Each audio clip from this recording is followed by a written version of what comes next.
Welcome back, guys, to another episode of Pirate Talk Radio. This is episode 45, and I appreciate everyone listening and tuning in on the YouTube. Remember, if you would like to actually see my smiling face, you can always check out the YouTube. You can just search Pirate Talk Radio Podcast on YouTube, and as of a few episodes ago, that channel is dedicated directly to this podcast. But of course, thank you everyone who's listening on the podcasting apps. And just as a reminder, if you would like to support this broadcast financially and also get this podcast several days before everyone else does, you can always check out the Patreon. It's patreon.com/DavramTV. And the links will be in the description box if you would like to support that or any of the other sponsors of this broadcast. But we've got some Sea of Thieves news to talk about. But first, I want to apologize for the lateness of this episode. You can probably tell in my voice that it doesn't sound that great. I got extremely ill last week, right around, I believe it was Friday when I normally put the Patreon episode out. I started to not feel well on the 16th, or sorry, that's this Thursday, the 9th. And then I got extremely ill on the 10th, and I was pretty ill throughout the entire weekend. So I apologize for the lateness of this particular episode, but I knew I knew I had notes written down. I knew I had to get this episode out to you guys, but I apologize again for my voice. If I cough or anything throughout this episode, I apologize. Um, I've been battling some illnesses in the past couple days. Don't worry, I am vaccinated. I got the shots. I am up on my shots. You know, I did get my vaccination, so I'm not too concerned there. I've been putting a lot of vitamin C in me. I've been staying hydrated. Got some NyQuil, DayQuil, stuff like that. Staying very regimented on keeping up on that kind of stuff. But it's been a pretty miserable couple days. If you've been tuning into the Twitch streams at all, playing New World, you will definitely tell that I have I have not been feeling well the past couple days, and it all started Friday. So again, I apologize for that, but we got the episode going here, and I hope you enjoy it. It is going to be a continuation of the last episode where I presented my ideas of Emissary System 2.0 and talked about my thoughts on basically taking the Emissary system to the next level. I think the Emissary system was one of the best systems that Sea of Thieves has came up with. Unfortunately, for about the first year of it being out, in my mind, it was a bit neglected. It was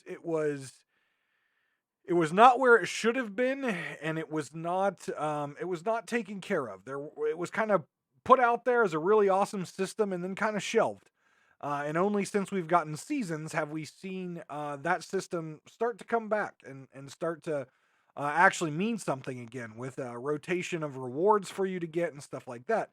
But I think it's time to take that system, which is an awesome system, to the next level. And if you're interested in my thoughts and ideas about that, check out episode 44, the last episode, and you can get my ideas that I have presented there. But we're going to continue this on because I think as I talked about at the end of the last episode, I think there is another level that we can take this emissary system to really build on that risk versus reward system, and to really make you feel like you're really, putting in an effort and getting awesome rewards back.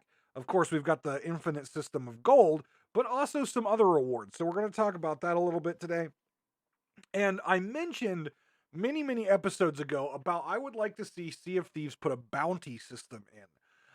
Something that encourages PvP, something that encourages player interaction, and something that really makes your choices that you're making out on the seas, depending on the voyages or who you're selling your loot to, really makes those choices impactful.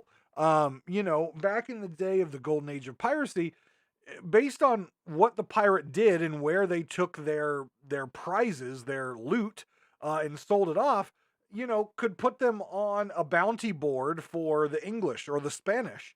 But if they were taking Spanish goods and selling it to the English didn't really care. They were getting the stuff from the Spanish or vice versa.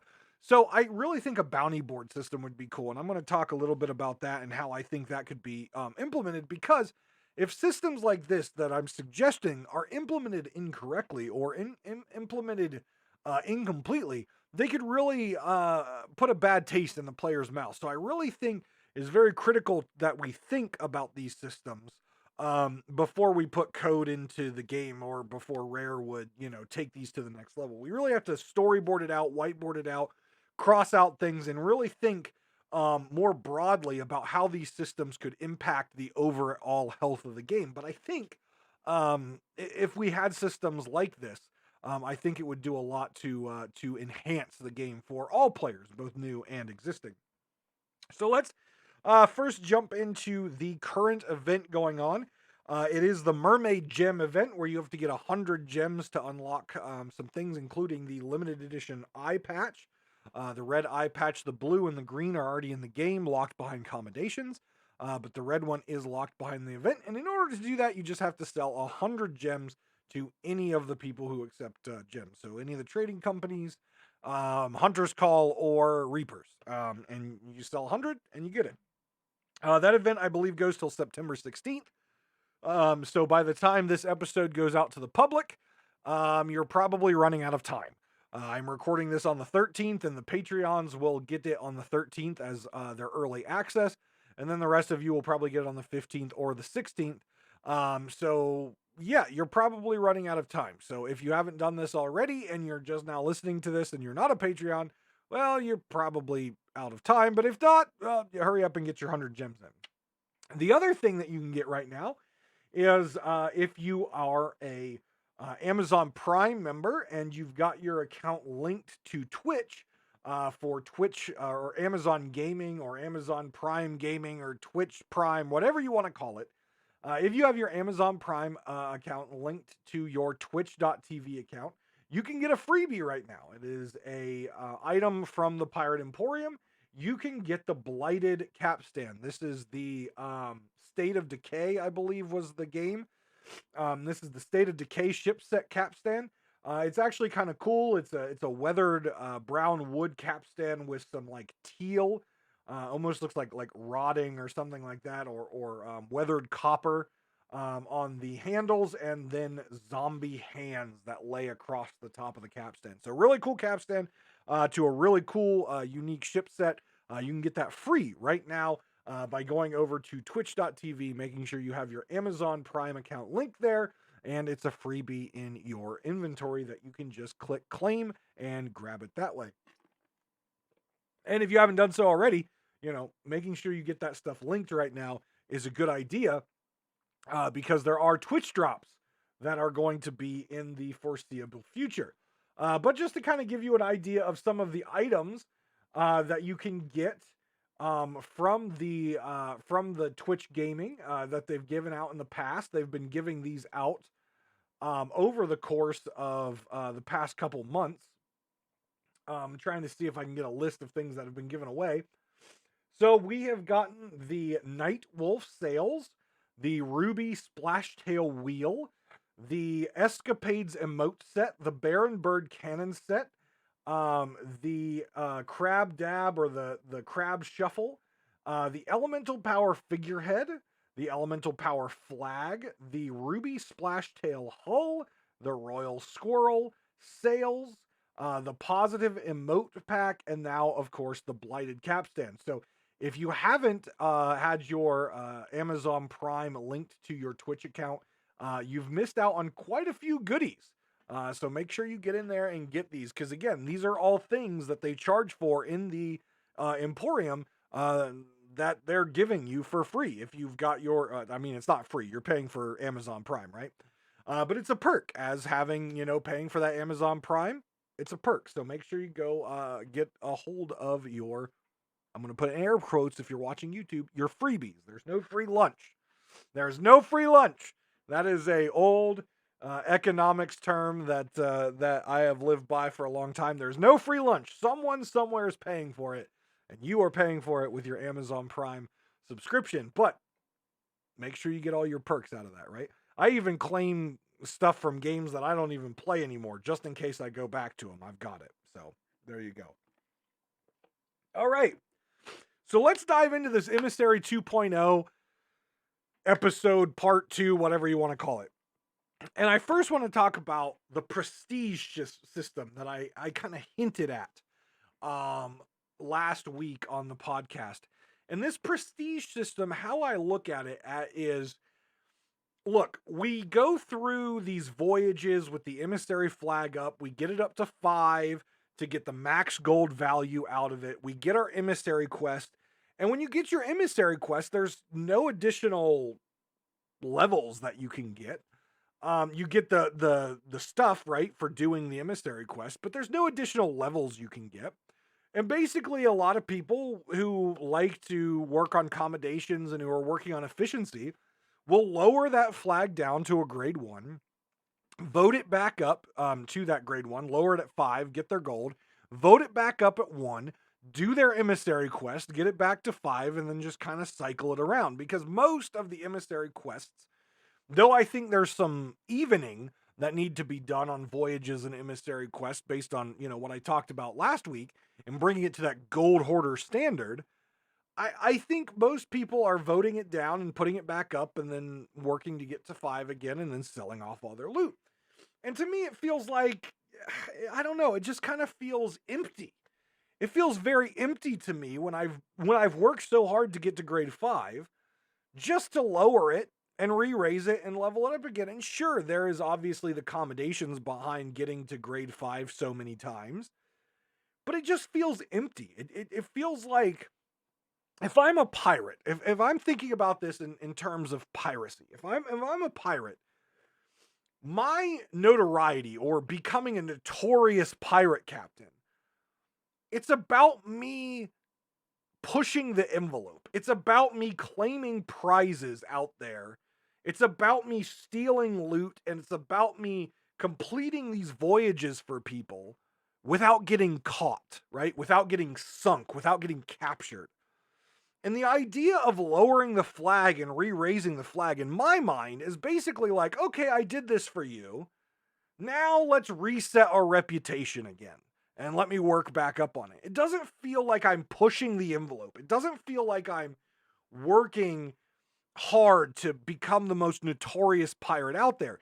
Even if you're not into PvP, it still feels like you're not working on your notoriety, right? It doesn't feel like you're working on becoming that, most known gold hoarder or the most known merchant or whatever the case may be. It doesn't feel like you're building that up, right? You're building it to a point and then basically resetting. And I think that system was fine to start with, but I think now it's time for us to come up with a better system. And a system that continues to work on that risk versus reward. And it really starts to put into the idea of these folks out there like myself who really want to push the envelope on what we're doing before we turn in loot hoards and stuff like that. So this prestige system that I've thought about is, when you go back at grade 5 to get your Emissary quest, you've got 2 options. One, you can lower your flag back to 1 and do the same thing that we've been doing for over a year now. Or you can prestige your flag. And that's something easy that they could add to the look of the flag in order to show that. Maybe on, like, let's say the basic Gold Hoarder flag, the yellow with the black key on it and the circles, maybe it starts to add a nice border around the pennant looking thing, the open mouthed pennant that they have. Starts to add a nice dark border around it.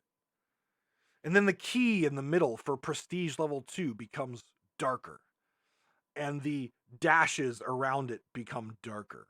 And then at prestige level 4, the gold, it becomes less yellow and more gold. And then at prestige level 5, like the Reaper, it glows or something like that. But I'm suggesting that instead of lowering the flag back to 1 and re-raising it, you prestige it. And now, yes, you go back to Gold Hoarder Emissary rank 1 with the 1 dash on your pennant. But this time, it's a better pennant. This time, you retain your 5x gold or whatever the multiplier is. I'm saying 5x because, 5 levels, but it's not really 5 times, right?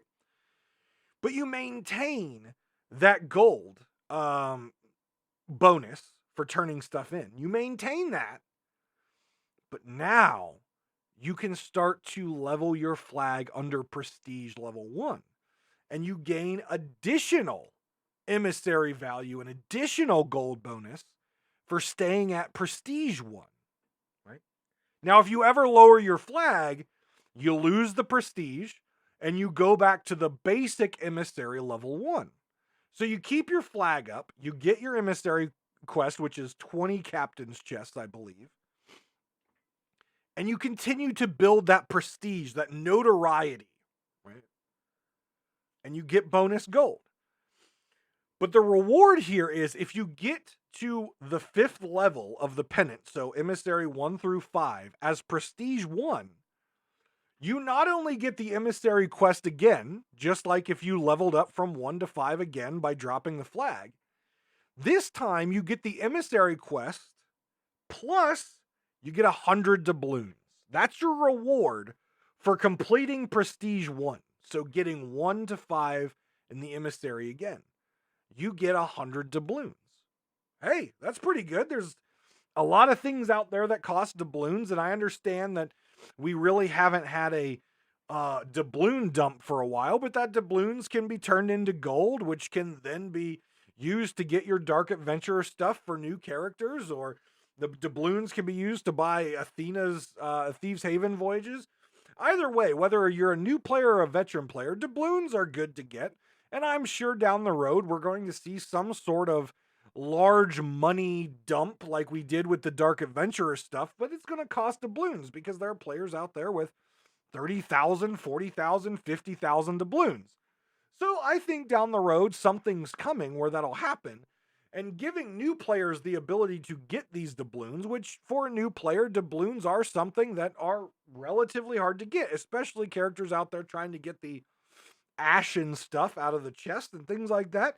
They need those doubloons in order to buy those voyages and the keys and stuff like that. I think it's a great way. And 100 doubloons isn't that much. It's not that much. So then you prestige 1 time and you get your 100 doubloons, you get your bonus value on all your loot. But I'm not done yet. I'm not done playing yet. I want to prestige again. I want to test the waters. I want to see if someone out there is good enough, brave enough, and cutthroat enough to sink me. Because if you sink a flag that is prestige 1, level grade 5 prestige 1, that's going to be a hefty gold amount to the Reapers. But I'm not done yet. I don't think anyone out there can sink me. So I'm going to go back to the Gold Hoarder now that I've prestige 1 and I've went through 5 ranks of emissary again. I'm going to get my emissary quest again, which allows me to dig up 20 more captain's chests. But this time, instead of lowering my flag and going back to emissary 1, I'm going to go to prestige 2. And I'm going to do it again. Now, again, it sounds like we're just lowering our flag and re-raising it, but we're not. We're pushing our boundaries because now our flag's worth a lot more. We're getting a lot more from turning stuff in. We've got 100 doubloons to our name now because we were prestiged. Now we're prestige level 2, and we're again leveling up our flag to grade 5 emissary, but under prestige 2. So the flag looks more ornate, looks nicer on the back of the ship. The pennant looks nicer on top of the ship, so other people can see you're prestige level 2. And you go about your business digging up your chest and everything, and you get back up to grade 5. Now you have a choice again. You get your emissary quest. You hit grade 5, prestige 2. So you get your 100 doubloons. You could even up it to 200 this time. Doesn't matter to me. Doubloons are another infinite resource, really. And now you're prestige 3. Your gold value goes up on all your turn-ins. Again, gold is infinite. Who cares how much gold we're giving away? Doesn't matter. The goal here is not to flood the economy with gold and doubloons. It's a way of rewarding players who are doing the risk versus reward system. Therefore, getting a really big emissary flag and really testing the waters, right? If you're someone who's really good at this game as far as PvP and efficiency, you could, prestige yourself in a day a few times and never have to worry about your emissary ledger for the rest of the month because you've got it all turned in. But if you lose that loot and you lose that flag, someone else's Reaper month might be made. Just again, inviting that ability to risk versus reward when you got players out there hunting and you have, because let's be clear, if you log into a server, if you're a server hopper out there, and I have a lot of friends who are server hoppers, if you're a server hopper out there and you whop around emissary, ships, you're looking at the tables and everything, and you're hopping around and you see a gold hoarder on the server, are you sticking around that server? Most likely not. Most likely not. If you hop and you find a Order of Souls, are you sticking around that server? Probably not. The only time you're sticking around the server is if you see an Athena on the table, or if you see a Reaper on the table, because then you can go to your boat and track. You can see, what grade that Reaper is and where they're at. Those are the only two that server hoppers are paying attention to. Well, now, if we start to introduce this prestige idea, now the value of those flags are now much higher. We can attach accommodations to them, right? Who's to say we can't say turn in 5 prestige level 1 gold hoarder flags to the Reaper? Hell, if we had a accommodation that said turn in 1 prestige level 5 flag to the Reaper, holy crap, that could take us forever to get. That could be almost as infamous as the Shrouded Ghost out there as far as an accommodation.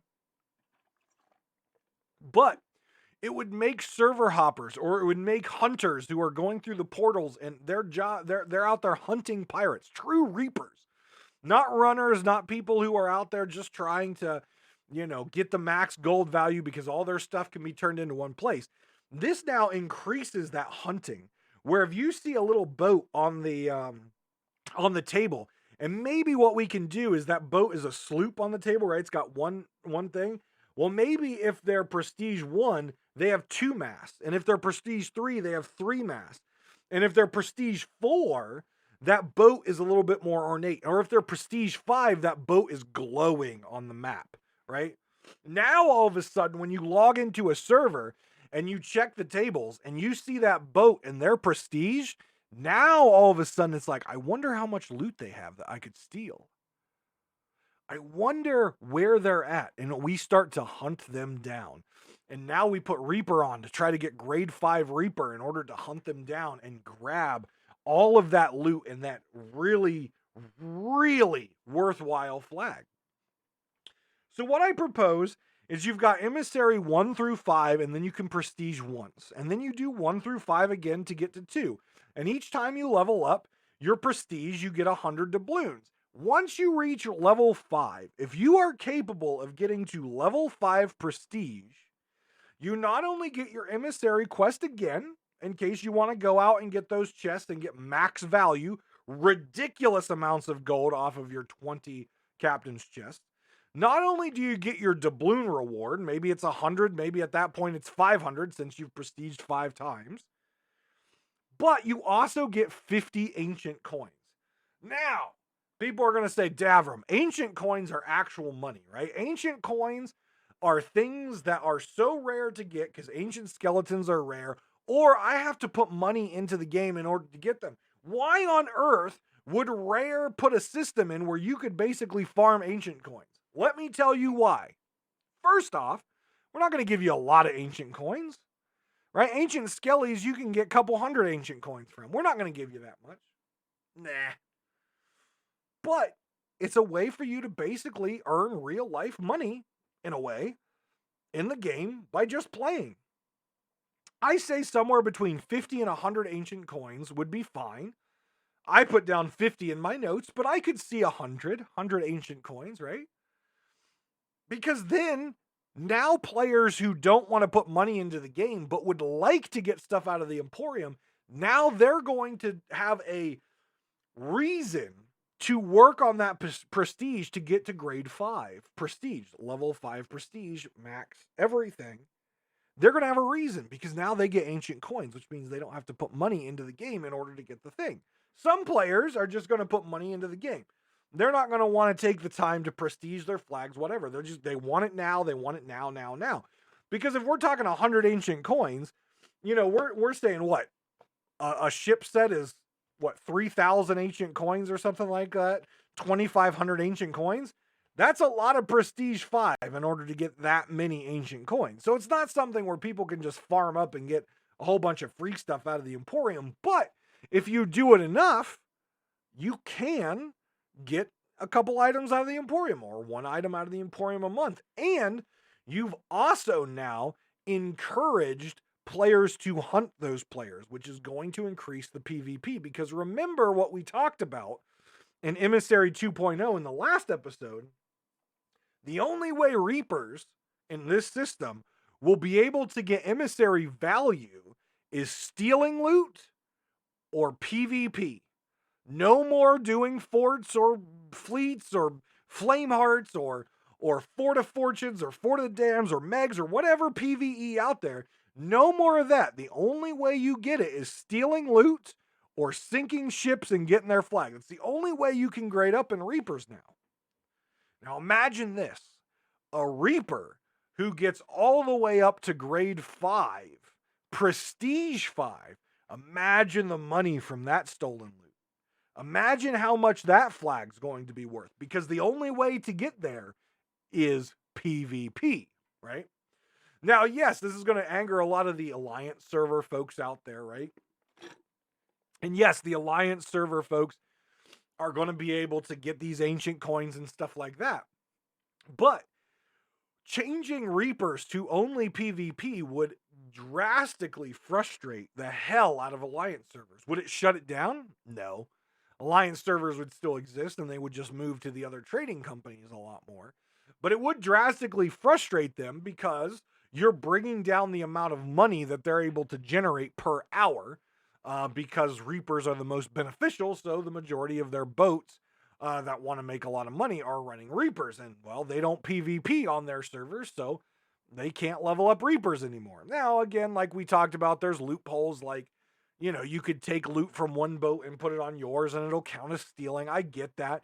But again, it frustrates that system, which we know that Rare is not a fan of the Alliance server system, and they're keeping their eye on it in case they ever do want to shut it down, because it's an unfair advantage to players who are legitly out there and adventure doing the work in a way that the game was meant to be played, which is interesting player interactions, both PvP and otherwise. But this would frustrate them, right? And they would be lowering, like if they got to Prestige 5, then they've got the argument of, well, do we stay Prestige 5? I need the accommodations to lower the flag and raise the flag. It would cause a lot of disruption in arguments and things like that in the Alliance servers, I think, which is good. Because again, these Alliance servers are oftentimes unfair and to the members, and there's a lot of servers out there that charge players in order to play on them and or get preferential treatment, and it's just not a good system. Definitely against the rules, the EULA logs of Rare, but it's another way that a system that could be very fun and adventure for the normal player could add some frustration to the Alliance servers, which Rare has already said that they're not a big fan of and that they're keeping their eye on anyways. So add the system, add it, let it be fun, and really add some interesting PvP and change the way that people look at those emissary tables when they're looking to hunt. And no longer will it be, oh, there's an Athena, we're going to stay on the server. Or, oh, there's a Reaper, let's check out where they are, etc. Like that. But now if there's a Gold Hoarder and they see that they're a prestiged Gold Hoarder, there might be a reason to go hunting for them. Just saying. Just saying. Might keep some servers alive longer because people aren't going to be hopping as much or changing as much because now there's a reason to hunt down those ships. So that's my idea for a prestige system. Again, it's not major. It just again adds a few more levels of levels of levels, layers of levels to the already emissary system, and gives you the rewards that you deserve. A higher gold value on the items you sell to the trade company gives you the chance to get doubloons, and it gives you the ability to get ancient coins if you're able to max out the entire pennant at Prestige 5, Grade 5. Just an idea, and I think it's really good. But another thing that we could add to this system, which I've talked about before, is the bounty board. And we'll talk about that after we talk about our sponsors. If you are watching the YouTube, you will see the scrolling sponsors on our on the video, whatever you want to call it. But in the description, the show notes below, you can always check out all the wonderful sponsors that make this podcast possible through you, the listener, and your support to them. We have Death Wish Coffee, the strongest naturally grown coffee in the world. It is the coffee that I prefer and the only coffee that I have in my fridge right now because I keep my coffee beans chilled so they last longer. Tell me I'm wrong. I'm telling you, it works. We also have Humble Bundle. And Humble Bundle is a organization that allows you to get books, ebooks, you can get magazines, you can get a whole bunch of digital content, including video games at a cheaper price. And you can choose to either support the creator, you can choose to support Humble Bundle, or you can choose to support charity. So you get to control where your money goes to each time you purchase on Humble Bundle. You can also check out MMORPG.com.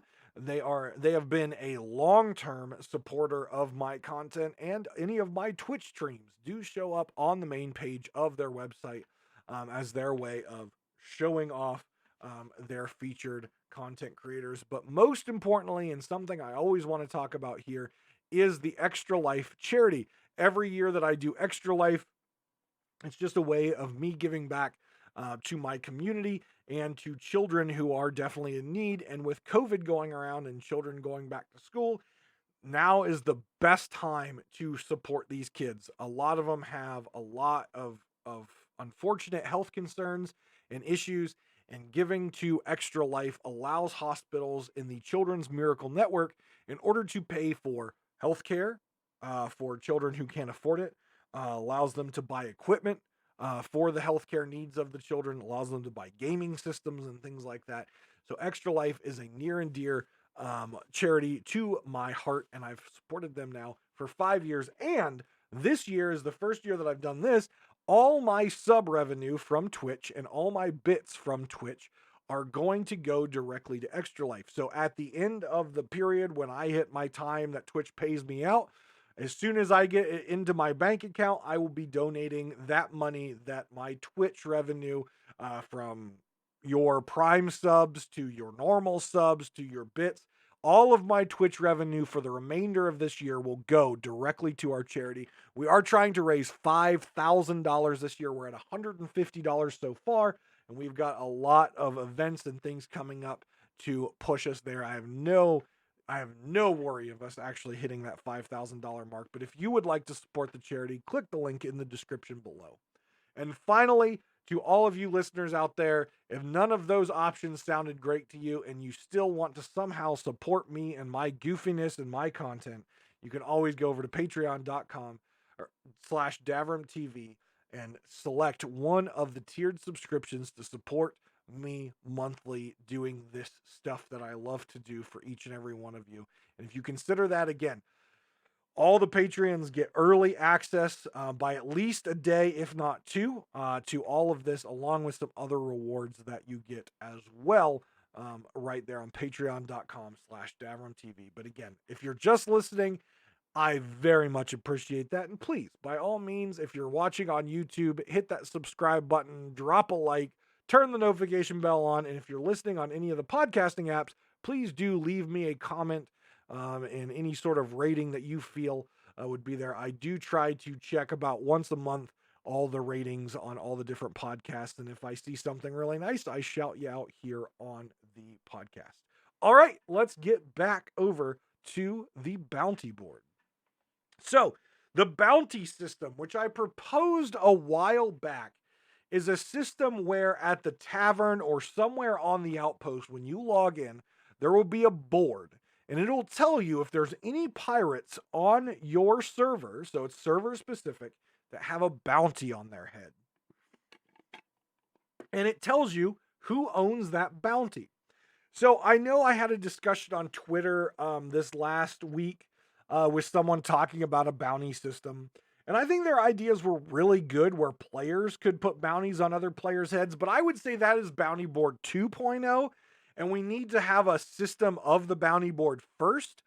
And we need to be able to make sure if a player can put a bounty on another player's head, that it's built in a way that it can't be toxic, right? If you are a person who watches Pace 22 or you're watching Beardageddon or Boxy or LD or Smexy or whoever that content creator is, and you just log in and try to put a bounty on their heads every single server, you find out that they're on your server, you can go troll them, whatever. There has to be a way to make sure it's not toxic. Or if a player just comes up and sinks you and you just are frustrated, you put a bounty on their head and like they're trackable or whatever. There needs to be a fair system in place for you to put a bounty on another player's head. But I think we can introduce this system in a way that's a little more systematic and a little more based on the NPCs, right?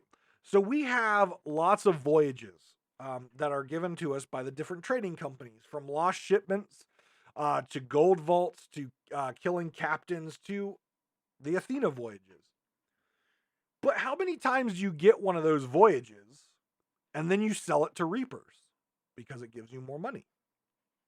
Well, you're technically betraying the trading company that sets you on task to get their treasure back. So if you do that, if you get a Gold Hoarder Vault voyage and you turn it into Reapers, who's to say that the Gold Hoarders couldn't put a bounty on your head, right?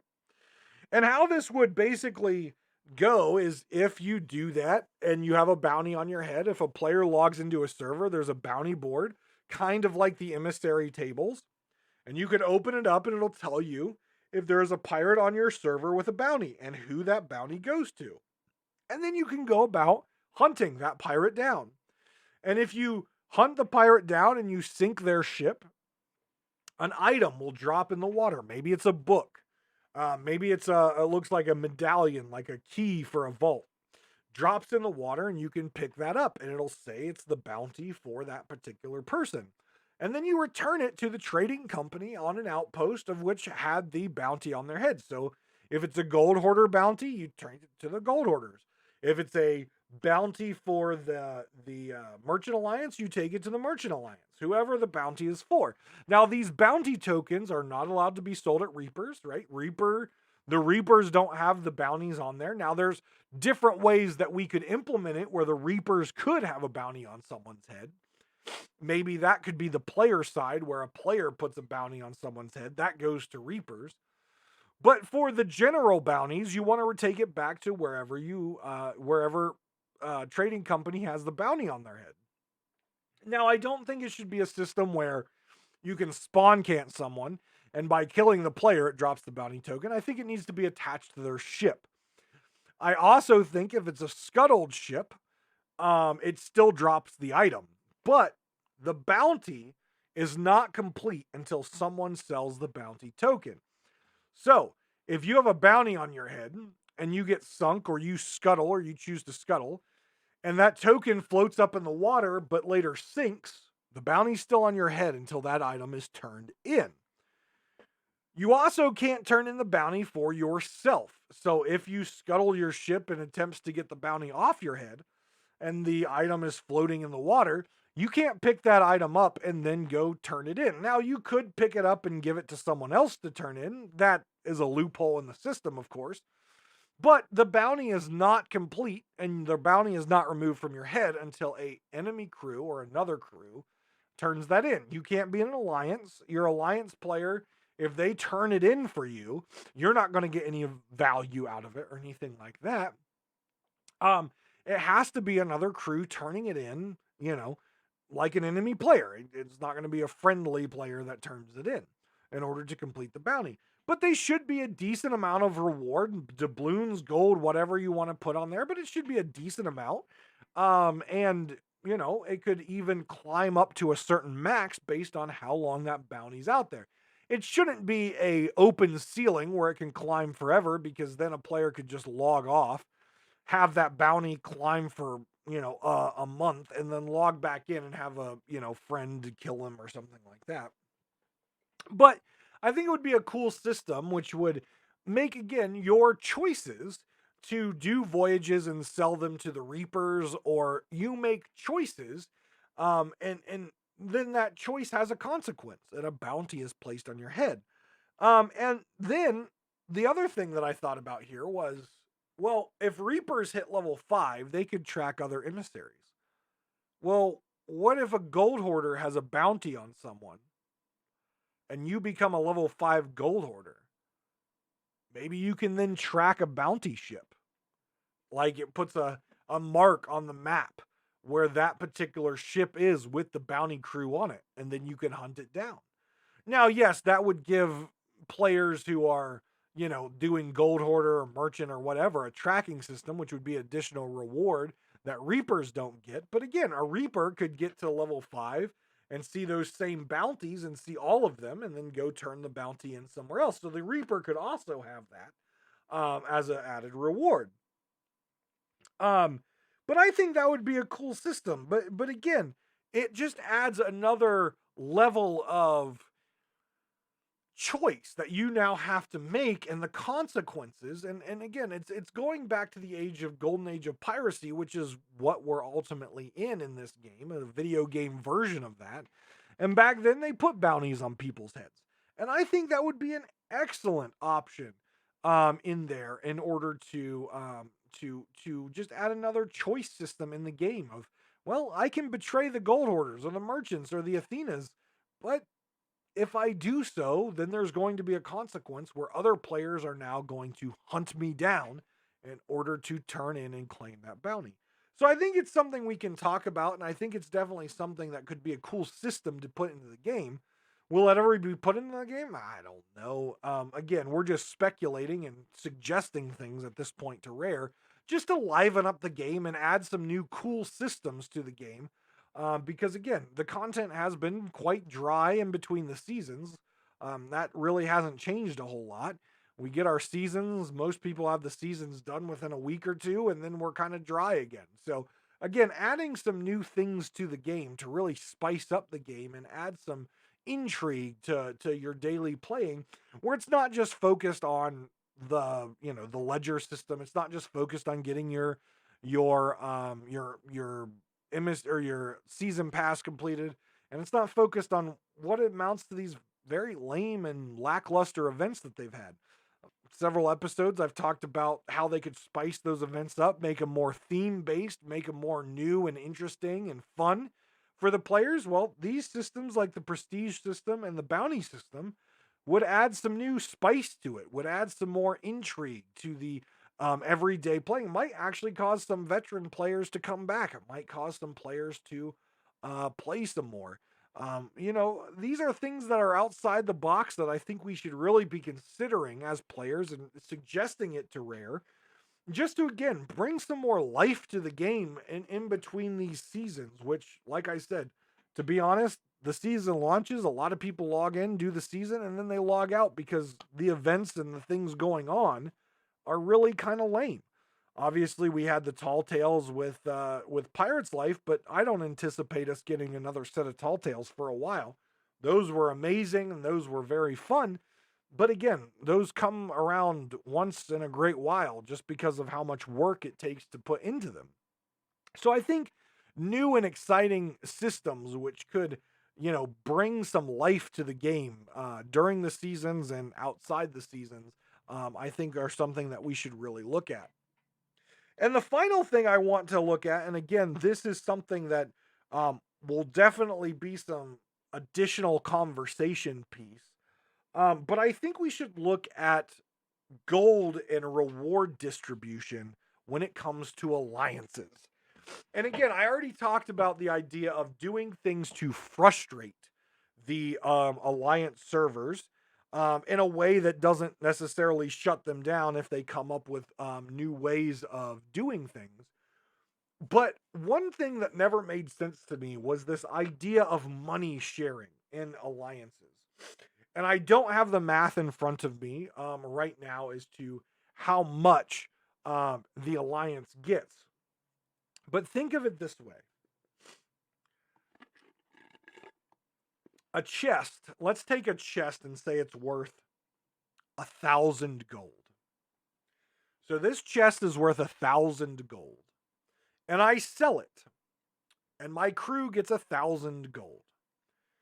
Now, it didn't make sense to me to begin with when a chest is worth 1,000 gold, but both players get 1,000 gold if they're on a sloop. If two players are on a sloop, they sell a chest worth 1,000, they both get 1,000. That means the chest was technically worth 2,000 gold. But if that same 1,000 gold chest is sold on a brig, that chest is actually worth 3,000 gold because all three members of the brig got 1,000. And on a galleon, the chest is technically worth 4,000 gold because each person gets 1,000 gold. It doesn't make sense. The chest was only worth 1,000, but based on the number of crew members there, it increases in value. That's not how trade goods worked back then. If you had 1,000 gold chest and you sold it to someone, they would give you 1,000 gold, and then you had to take the gold and distribute it amongst your crew members. That's how it worked. But then it gets even more confusing when you're in an alliance. Because if I take that 1,000 gold chest and I'm on a galleon and I sell it, I actually sold it for 4,000 gold because each of my crew members got 1,000. But if I'm in an alliance, each of my alliance members also get a portion, even though they had nothing to do with it. So that 1,000 gold chest is now just by on a galleon 4 times actually what it's worth, plus an additional amount for my alliance people. So if I'm running if we're on an alliance server with 5 galleons, all with 4 members, that 1,000 gold chest is now worth 4,000 gold plus the split that each of the other crews, each of the additional, 4 times 4, 16. So it's 4,000 gold plus 16 shares of the distribution for being an alliance. Yet if that same chest was sold by one person, it's only worth 1,000 gold. Doesn't make sense. It makes 0 sense. Now, in a coding sense, that's just easy. You're like, oh, well, each person gets the maximum value of the item. And then the alliance gets a portion of the max value. That's easy to code, but it doesn't make sense. So my suggestion in this is you set a value for an item. And then it's divided by the amount of players on the crew. So a 1,000 gold chest to a solo player is worth 1,000 gold. An 1,000 gold chest to a sloop crew, 2 people, is 500 each. An 1,000 gold chest to a full galleon crew is 1,000 divided by 4. I'm not good at math, so I'm not going to do that. I'm suck at math. It's simple math, but I'm not going to math while I'm recording this because it's just coming off the top of my head. And I don't have my calculator up or I don't actually write this down, right? So 1,000 gold divided by 4. If you're in an alliance and you're 2 galleons, that's 1,000 gold divided by 4 plus the distribution of that gold to 4 other people.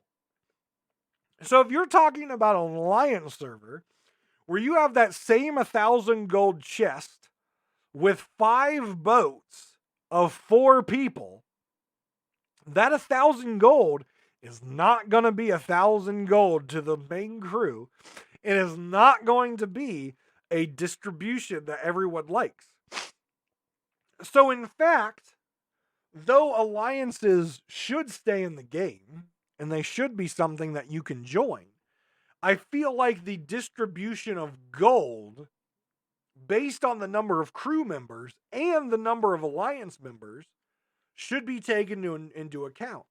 And what's this going to do to frustrate alliance servers? It's going to make them far less profitable, because those items, that money, is now going to be divided amongst all the people in the alliance. And it's going to take the value away from the crew turning it in. Because ultimately, the way the system works now, you're inflating the value of that item based on how many people are in the crew or the alliance.